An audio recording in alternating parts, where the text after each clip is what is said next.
Hi, and welcome to this episode of I Imagine Online, where today you'll learn how to make your own history. Hey photographers!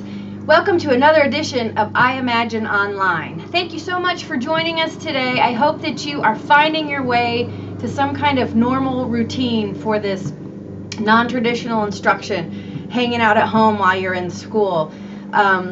I know it's weird, and I think it's weird too, and I miss you all. I miss your faces.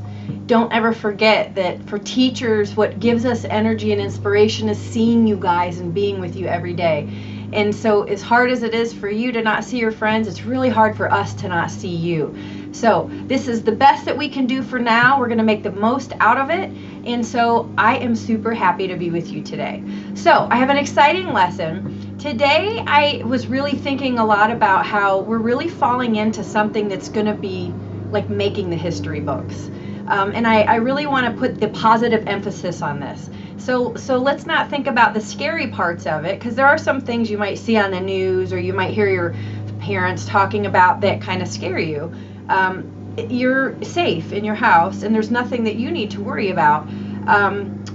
But there are things happening in our world right now that have never happened before, and it makes it like historically pretty significant. So photography throughout history has played a huge part in documenting history.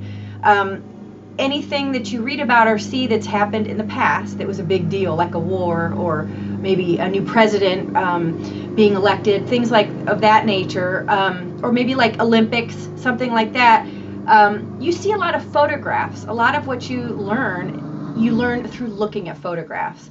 So I went through history and I did some internet research and found some photographs that were taken during times that were difficult.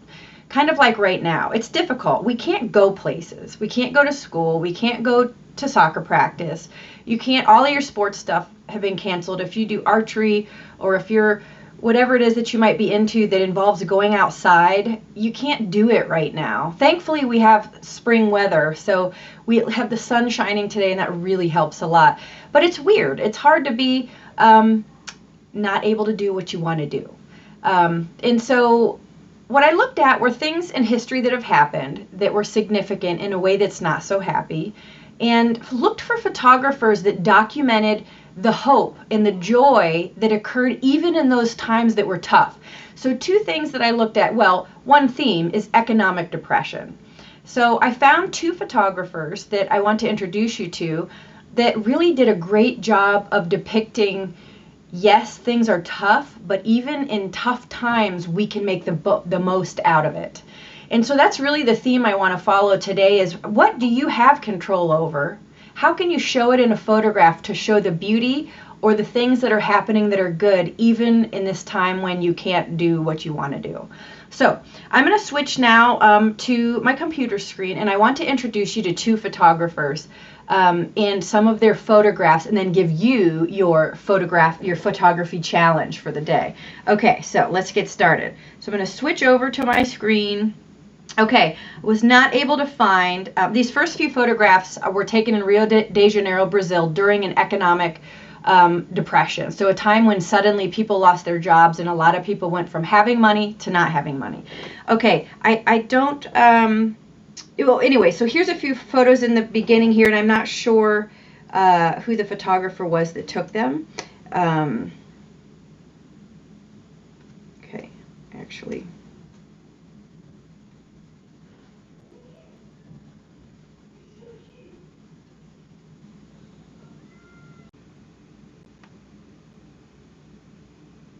Okay, Dorothea Lange is the first photographer that I want to introduce you to. She's by far one of the most famous photographers of our time, and is known for her work as a portrait photographer, so taking pictures of people.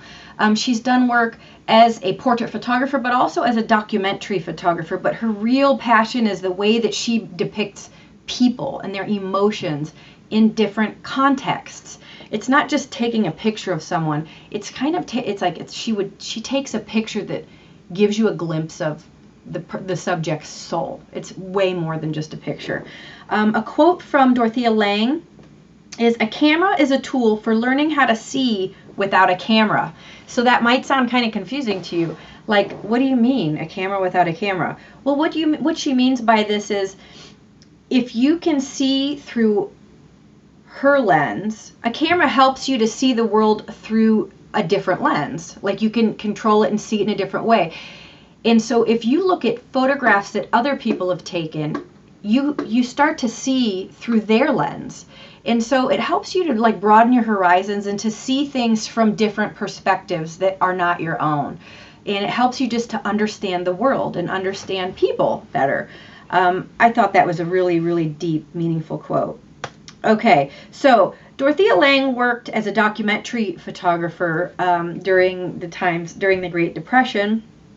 And this is by far one of the most famous photographs ever taken, for sure, for Dorothea Lange, of the Dust Bowl during the Depression in the United States. This picture was taken of a woman and her family. They were living basically in a tent shack in the desert in California. There's a lot of things in this picture that look sad.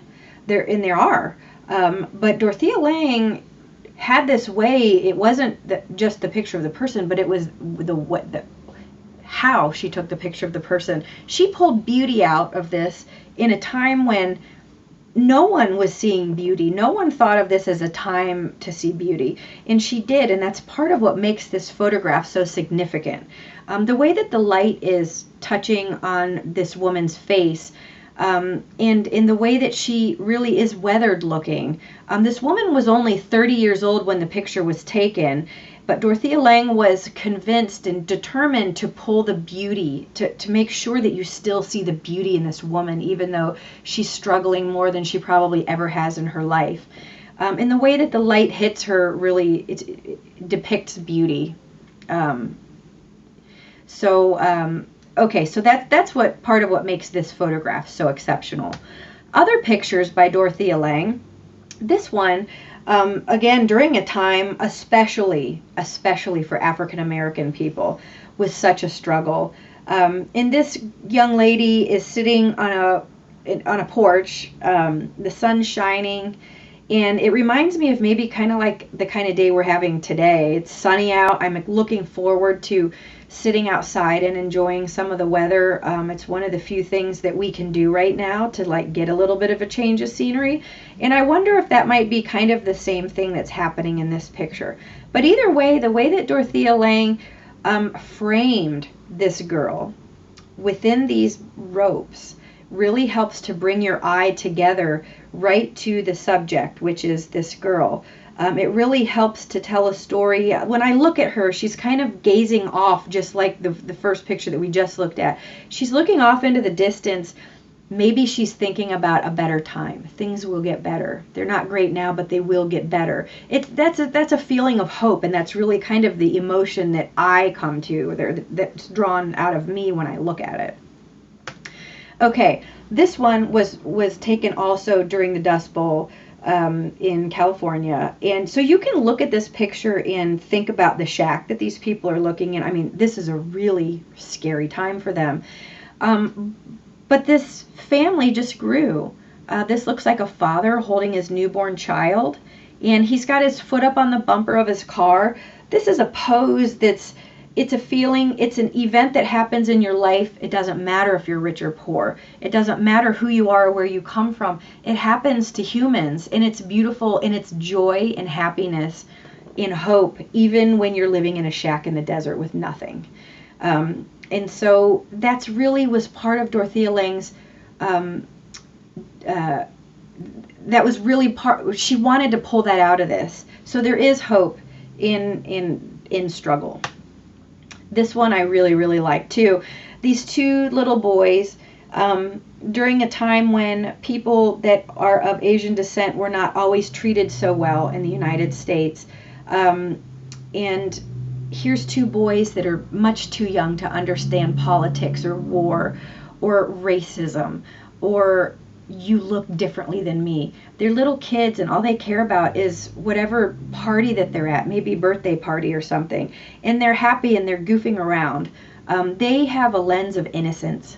And it's one that I wish so much that we as human beings could keep forever. Some of us have, or are pretty good at getting pretty close to that. But this picture just is pure happiness and pure joy. Also, the way that the light is on these boys' faces looks like there was a flash used. But the background drops off very dark, and it really brings a lot of highlight to their faces. So there's a lot of contrast between light and dark that really helps to make it interesting and to make your eyes drawn into it. This one is not quite as joyful or hopeful as the others that we've seen so far, but artistically it's very well done. When someone has their head hanging like this, it really leads your imagination to wander. It, to me, has a feeling of sadness because it's a dirt floor, there's an old broken down wheelbarrow, and someone in kind of tattered clothing with holding their head between their hands, or between their knees almost. It's usually a pose you would do if you were feeling purely exhausted, or maybe it's hot and you're tired and you're hungry, you're discouraged. But maybe this person is laughing so hard that they can't hold their head up. Maybe they finally have a minute to rest and they're just hanging their head and closing their eyes. So it leaves you to wander. And when a picture makes your mind wander, that's one of the beautiful things about photography. It doesn't always have to tell the whole story. When you can provoke thought in other people through your photograph, that's really important. Also, artistically, this is really well done. This is called using negative space. So the subject is off to one side, and they've left a big open blank area here. And so without you even thinking about it, when your eye goes into this picture, because there's so much negative space, you're drawn directly to the subject. All of this happens without you thinking about it. It's what our eyes are trained to do. They're trained to seek information or to seek something to focus on. And because there's a lot of dark against a lot of light, it helps to like focus. It's just something that naturally happens in your brain. And so Dorothea Lange really took advantage of the elements here in the way that she exposed this photograph to really show that and to use those elements to make this an interesting photograph. Okay, so the second photographer we're going to learn about is Tish Murth. She is an English documentary photographer that's learned photography in the 1970s in England. And she started shooting in the late 70s and into the 80s in England. And so in England in the 80s, there was an economic depression very similar to what we experienced, well, not we, but the Americans experienced in the early 1940s with the Great Depression. And so Tish Murth, so in England at this time, this collection of photos was called, I can't remember the exact name of it, but it's about the lost children of Newcastle, which is an area in England where she was photographing. And so the economy had gone down, people had no jobs, people had no money, and kids were just kind of left to wander the streets. And so these photographs show, yes, they're wandering in the streets, things aren't so great, but these kids, you'd never know. If you took away the background and you look just at their interactions, they're hopeful, they're joyful, and they're doing just what every other kid does. And so here's another example of that. Everything's literally, including the car, crumbling around these kids. And they're using this car like a jungle gym. Like they're making the most out of what they have, and they're doing things that anyone would do. And I love how Tish Murth caught this girl in midair coming down as she was jumping off of the hood of this car onto the back of the car. But please don't do this at home, kids. Okay, this one, okay, I'm amazed that there's like a giant bonfire going and there's not a single adult anywhere in sight. That makes me anxious in itself. But also, these kids there's some kind of amazing fantasy or production or performance going on here.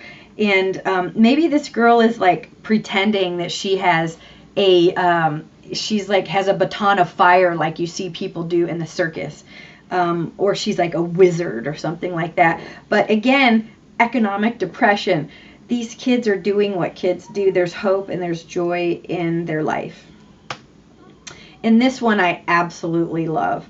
And it's so well done because, again, the background drops off into darkness, and the light coming in, whether it was a flash or through a window or some kind of light source, because these girls' complexions are fairly light, the way that the light reflects off of them just brings your eye right into this photograph, especially the little girl in the front. I think the stripes in her sleeves really help to lead you right into her face too. So those lighter elements, they almost are like the road map to emotion. And also Tish Mirth totally nailed it with the moment that she took this picture. I'm sure these girls were doing all kinds of different things when this took place, but she captured this moment when there's such joy and emotion in their faces and hope, like all the things that we're talking about are happening here, again, during a time of economic depression. Okay, so those are just a few examples. And what I want to really talk to you about now is how you can become a part of your own history and tell your story through photographs. So this is a historic time, and we want to see your version of Dorothea Lange or Tish Mirth's photographs. There are a lot of things around us that aren't great, but there are a lot of things that are. So I want to share with you a few photos that I've taken over the past few days that I feel like really are a mile marker, or there are things that are happening now that normally wouldn't happen that are causing this stop of time, and I feel like someday we're going to look back on these and be like, oh, this was during the coronavirus self-quarantine when nobody could go anywhere for weeks and school stopped for weeks. Okay, so here's a few of the pictures that tell my story of self-quarantine. First, we had a little family reunion of sorts on social media, on Facebook or FaceTime a few nights ago. These are some of my family members. None of us live close to each other at all, different states, in fact. And we came together and we hung out on FaceTime for about an hour a few nights ago. I took a screenshot on my phone of us. My aunt's going to kill me. Sorry, Jody. But the point of this is this would never happen. Who does this, on a normal day? Maybe some people do. If you do, you are an awesome creative person, because I didn't think of it. The reason I thought about doing this is because I have time to think about how important my family is to me and how important it is now to connect with them, because right now I just feel so disconnected. And so this picture tells that story. It's not artistic.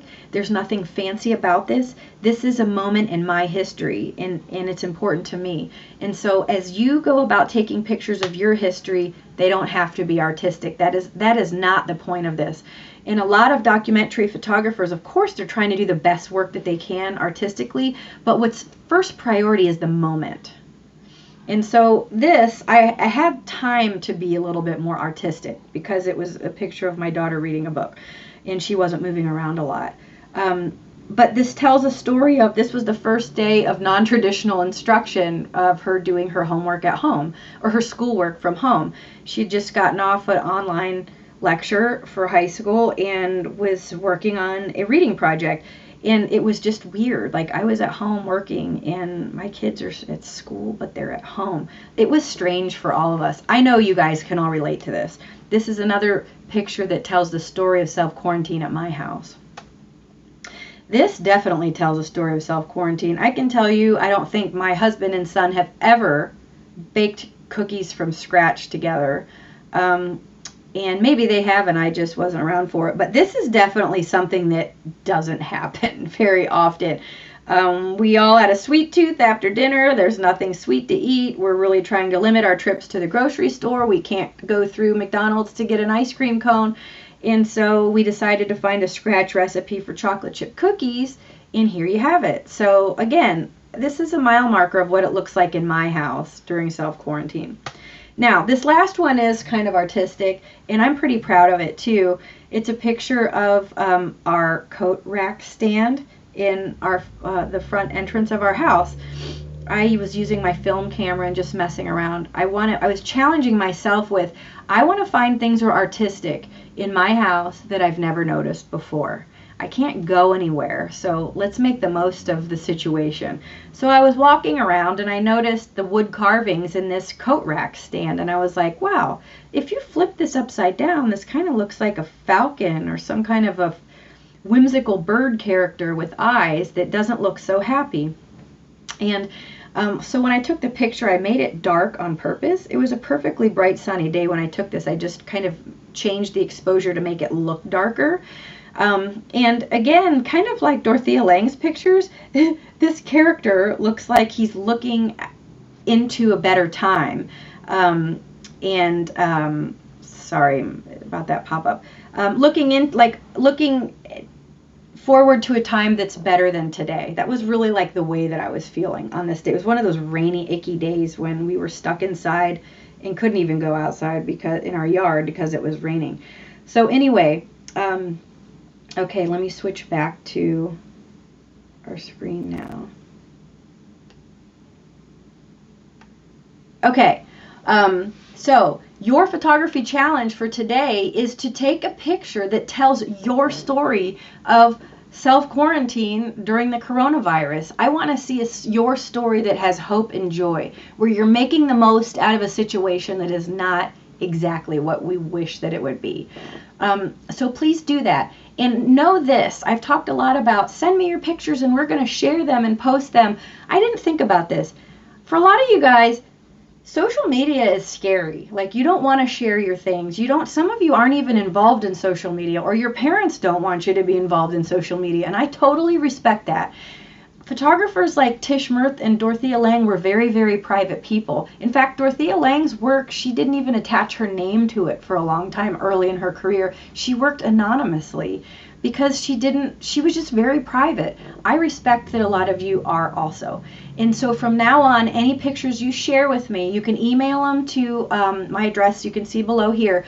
Share them with me, but know that I will only share it if you write a message to me that specifically says, yes, you have my permission to share this photo on the internet. Otherwise, it's for you and me to share, and that's all. You hold the control over where your pictures go.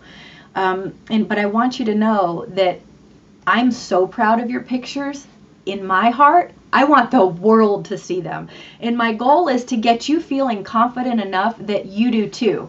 It's something that a lot of people struggle with, and we were all in this together, but you control it. So you tell me when you're ready to share it and I will, but until then, it's between us. So photographers, I look forward to this new adventure, and I can't wait to see what your photos look like. You are a part of history, and I want to see it. So have a great day, and peace out.